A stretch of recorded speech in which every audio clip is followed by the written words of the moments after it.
Hey, it's Colleen with Rubber Resellers, and I am here with another weekly installment of What's It Worth?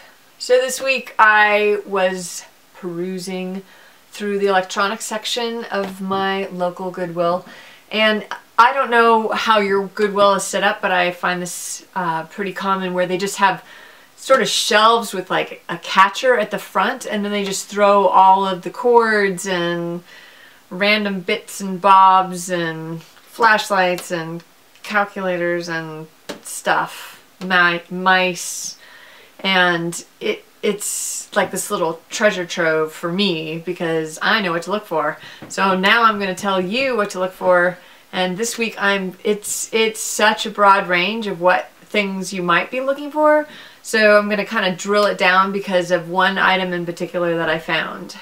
So the first thing I found, and this right now it's April and students are starting to think about spring break and what they've used and trying to purge a little bit, and as the weeks progress they're going to start moving out of the dorm. So if you live near a university, go to the Goodwill or wherever you think people might be donating stuff. A lot of times at the dorms here anyway, they have a big table where people can swap clothes or things that they don't need anymore, and so they all put their stuff out, and then at the end the university will actually take it over to Goodwill for the student. So the first thing I found was a clicker. This is an eye clicker. They use these in the classrooms here at our local university to answer questions. So they would power them on, and then they would answer questions that the professor provides, and then the professor can see how many people got it right and wrong. So I find these things all the time. This one's an eye clicker too, which is actually the more modern version, and Goodwill has not really figured out what these things are, and I can usually sell them for 25 bucks, somewhere there.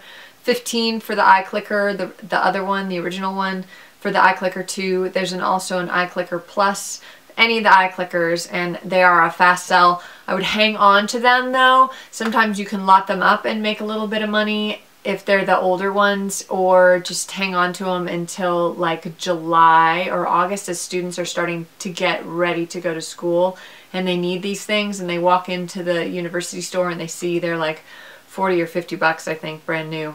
So they can buy them for half that on eBay. So you'll sell these really fast. So go ahead and find these at garage sales this summer and look in your Goodwills.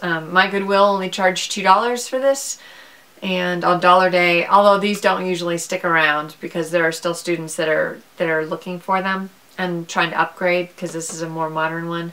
But anyway, so this one was $2. The other thing I found was calculators. I often find calculators. Everyone knows about Texas Instruments. HP is another. There are vintage collectors. Sometimes students end up with mom and dad's old calculator and it doesn't quite work out the way that they had hoped. Reverse polar notation is RPN. You'll see that written at the top of the calculator, and that's confusing for a lot of people to think like that, and so they'll donate it because they don't realize that they're worth. They used to be worth a lot more. They're not worth as much as they used to be, but they're still worth something because there are collectors out there. So those are really good, but what you're really looking for are scientific calculators in general, and they don't have to be Texas Instruments. In fact, some of the like TI-83s, I think, aren't worth very much anymore. You really want to get a TI-86. You have to look into it. Just check them, and that's all I did. So I found a Casio, and I thought, well, Casio isn't really worth anything that I'm aware of, and I know a lot about little electronics like this, and so I just looked up the item number really quick. This is actually, I'll probably be able to get 40 or 50 bucks for this. And the only thing that kind of clued me in was that it is a graphic calculator, and that's what these students are looking for. They want to be able to use the larger screen and be able to graph their equations. So that being the case, the other thing you want to do when you get these calculators or any electronics at all is look in the back and make sure, take the batteries out and make sure that they're not corroded. If they're corroded, you can just take a little toothbrush with some vinegar on it and clean up the leads and get rid of those batteries and then test it. And you know, it's a $2 investment. This was $2 as well, I think. Yep, $2. And that's really all you need to check on that at that point. There are a lot of these calculators have self-tests. You can look them up online and then test them and make sure that they are fully functional and there aren't dead pixels on the screen before you sell them. So those are tips for that. So let's go over to the computer and have a look and see what else students might be looking for. So I'm only talking about 2 different things that I found that are student related that you can collect and then sell. And I want you guys to notice the dates that some of these are selling. I have some of the more expensive ones. So these were sold in January. If you tried to sell this right now, my guess is you would probably maybe get $10 for them. So this is the iClicker, the first generation. It doesn't have a screen. It just has these buttons on the side. So those are worth about $15. The sell-through rate is phenomenal. These always sell for me. I never keep them around for more than a week or 2. If you price them right, they're out the door. They're easy money. They always work. There's never anything wrong with them. Students don't use them for very long, so they don't get very heavily used. So it's a simple decision if you want to make some quick cash. So this is a fast nickel for sure. The iClicker 2, like the one I showed you, also, they don't differentiate where I am living, and generally they price them at about $2. It's got a little screen and some other controls, and these sell for $30. But again, look, they sold in the beginning of January, and if you scroll through, pretty much it's like a beginner of the semester thing. If you were to look at them for right now, you would maybe get 15 for this same remote. So it's better just to wait. So here's a Casio, which I did not even think about. That's not a common brand that's used in the high schools around here anyway. And these are worth some good money. The Inspire, so those are a little bit fancier. You may or may not find those in those little electronic bins. But I don't think they know about these. Generally, you're looking for a larger screen where a student would be able to use a graphing function.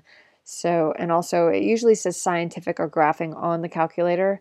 You can almost be guaranteed of at least a few dollars for these. TI, so this is the TI-84. These are the more current ones. This one right here, I know there's a color version. There's also a black and white version. My son has used the color one. He said that one's kind of slower, but they did have a bunch of special ones, special colors. There's pink, there's blue, there's green, there's clear. So those are the ones that tend to sell a little bit more. I would say, the sell-through rate on these is through the roof. If you ever find a TI-84, you have to remember that number because I'm going to show you some other ones that aren't worth as much. Any kind of cords, usually if you have the cover, that's always better. So even on page 5, they're still going for $80. So these are kind of a no-brainer. Right now, they're selling for $40, but if you look in the beginning of the semester, people get sick of it and they think, okay, I'd rather... In the stores, they're about $125, I think. So they'd rather save $35, $40 and buy it on eBay. There's another one. You want to kind of hang on to these until the fall. These are the ones you find a lot of right now, TI-86s. Not worth as much, but if you're only paying $1 or $2, unfortunately, Goodwill and some of those chain savers, they're already wise to TI. They can't train the employees to pay attention to which number it is. The TI-86 have less functionality than the TI-84, and that's why the students want the other ones. I would say you can look for these if you can get them cheap enough, but they're usually overpriced. They're usually pricing them in the $30 range. And the TI-83, same thing. They're worth about $25. So if you can find them cheap, great. Garage sales are a good place. Usually people are willing to sell their old calculator for $1 or $2 if you ask them. But I wouldn't spend more than $4 on these. These are worth a little bit more, the TI-83, than the 86. For some reason, the 86 just isn't that popular. And lastly, the vintage calculators. People don't realize how valuable old HP calculators are. So these are the ones you're going to find at garage sales or estate sales. I don't think a lot of people think a lot of them because, who would think that that is worth $165? This is just a square thing with an LED screen, but people collect these. Actually, I don't think this has an LED screen, but this one does. And that one's worth over $100. So you would think that these aren't worth that much because they're really old, but People love them. They collect them. These are collectors. These are, engineers. Even these little ones. Now there's a 10C, and those are business calculators.